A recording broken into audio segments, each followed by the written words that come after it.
desembargadora Kedma. Primeira vez que eu faço uma sessão aqui presencial. Senhora desembargadora Eva, primeira vez também aqui nesta turma. Senhor desembargador Pedro Sotero, primeira vez que eu já estou sob o olhar de Vossa Excelência como desembargador. Desejo que Deus abençoe Vossa Excelência, porque eu acho que a mais difícil missão humana é julgar o próximo. E que Deus abençoe o Senhor e todos nós aqui, porque a defesa, a advocacia também contribui. O julgamento, apesar de ser o julgamento do magistrado, ele também envolve a participação das pessoas que atuam no processo. Cumprimentar o procurador aqui presente virtualmente, cumprimentar os advogados que nos acompanham aqui presencialmente, aqueles que nos acompanham pela internet, os serventuários, demais senhoras e senhores. Há uns dias atrás, senhora presidente, eu estava assistindo a uma série chamada Uma Ilha Bem Distante, doutora Eva, na Netflix.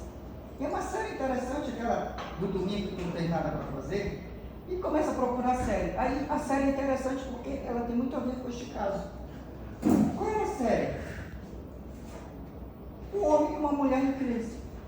Depois de 40 anos vivendo, o homem vira irmão da mulher. Só que de repente o homem começa, o homem ele é um ser humano interessante, porque ele se entrega. Se o homem tiver, como diz aí, um casco na rua, ele se entrega. Não tem jeito, doutora. Começa a sorrir pro celular. E sorri. Aí ela diz, mas você está sorridente? Você não é assim comigo dentro de casa. Um belo dia, no dia do velório da mãe da protagonista, do desembargador Pedro, o cara não foi nem pro velório. Quando ela foi lá no restaurante da empresa dele, estava sorrindo com a nova gerente. Ela, mas você não é esse homem, se você fosse homem dentro de casa, eu estava feliz.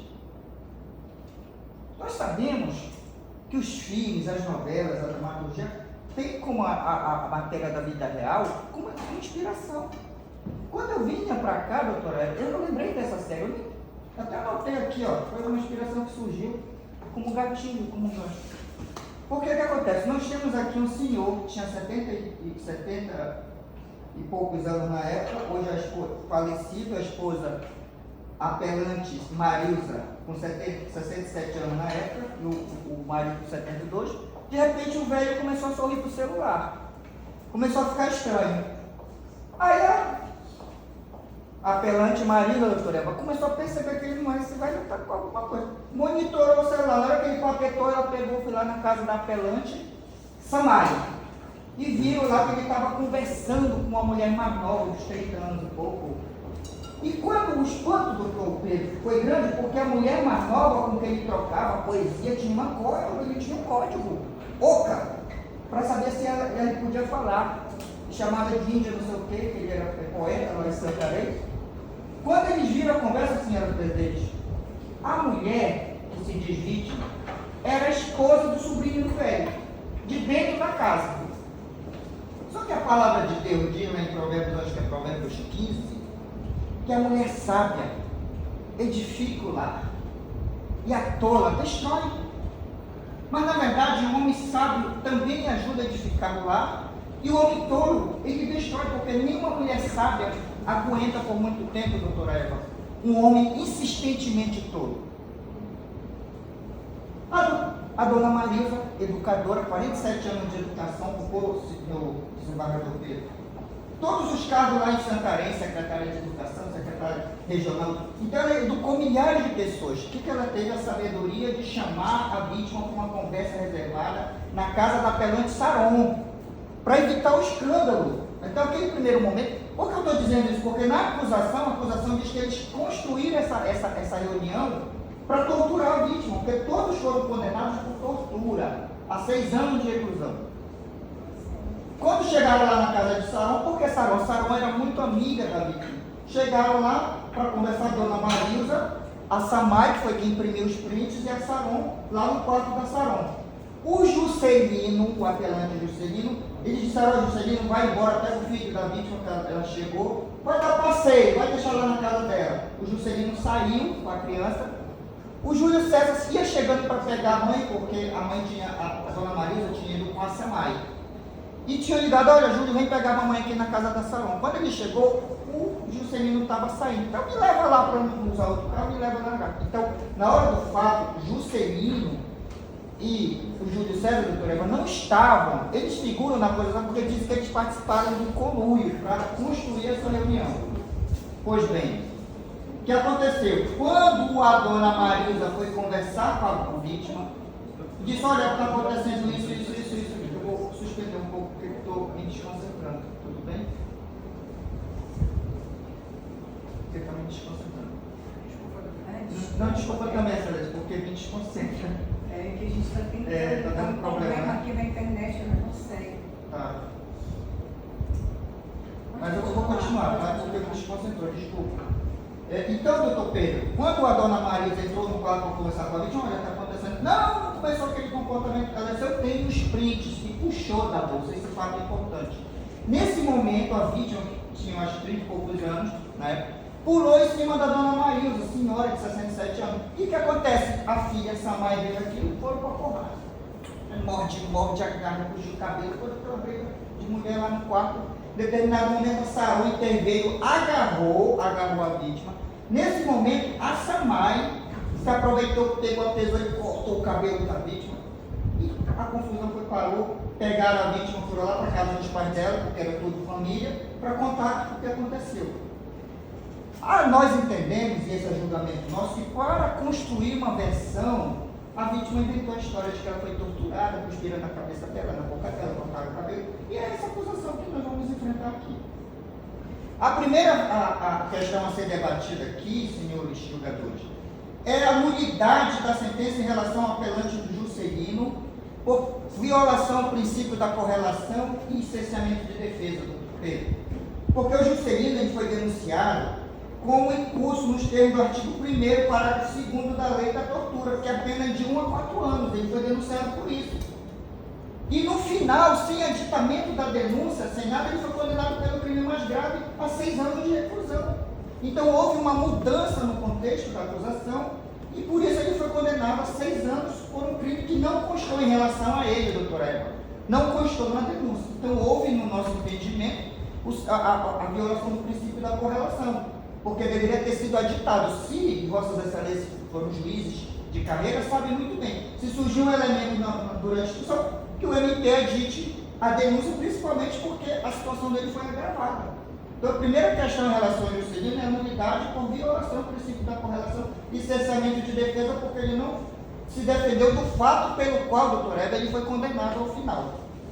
A segunda questão, também em relação ao Juscelino, que é uma questão preliminar, que é que não foi oportunizado na época da denúncia, doutor Pedro, doutor Eva, senhora presidente, a proposta de suspensão condicional do processo, porque ele foi denunciado por um crime que comportava, que era a pena de 1 a 4 anos. Então, naquele momento, de detenção comportava o suci processual. Isso não foi apresentado ao Juscelino a proposta.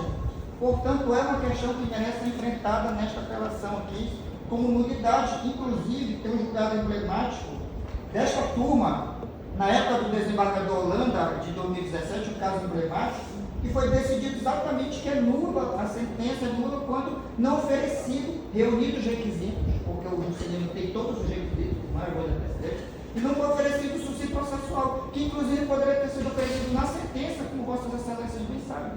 Então, essa é a segunda questão em relação ao Juscelino. Em relação aos demais apelantes, a questão principal é que há uma insuficiência probatória para manter uma condenação. Toda a acusação, doutor Pedro, foi montada na versão da vítima. A vítima conta 4 versões.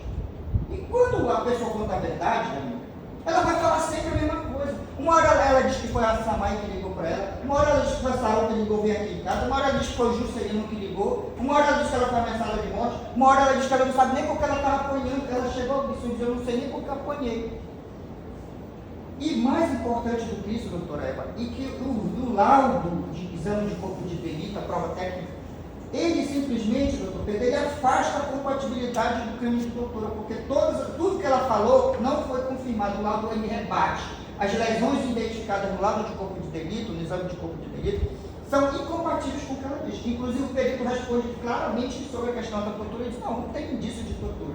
Ela diz que foi agredida com sapatada no rosto, não tem isso no laudo. Ela diz que foi arranhada no pescoço, não tem isso no laudo. Para o senhor ter uma ideia, ela acusou o pessoal de assalto, de roubo. Eles foram denunciados originariamente, doutora Kedman, por tortura em assalto.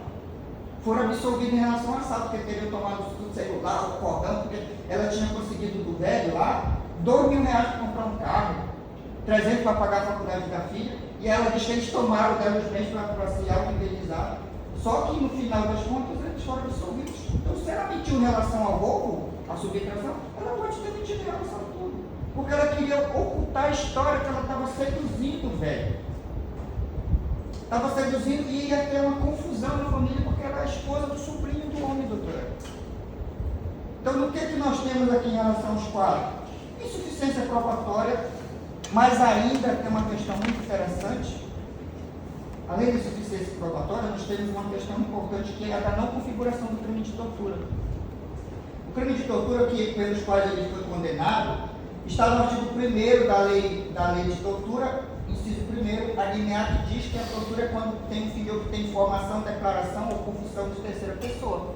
Isso aqui não aconteceu, doutor Pedro, doutora Eva, doutora Kedman. Aqui, se é verdade que ela diz, se é verdade, houve um cenário de humilhação, a própria sentença diz, da humilhação, da vingança, então não ficou configurado, neste caso, que exige inclusive o tom específico de obter uma informação, obter uma declaração, obter uma confissão, não houve isso.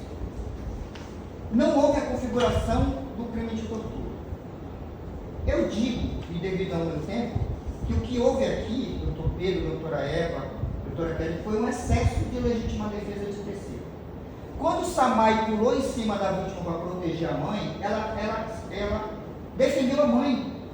Quando Assaron agarrou a vítima para separar a briga, e aí Samai se aproveitou para ir lá e dar os tapas e cortar o cabelo, ali, doutora Eva, houve um excesso. E você é honesto com vossas excelências, por tudo que eu ensino para os meus colegas.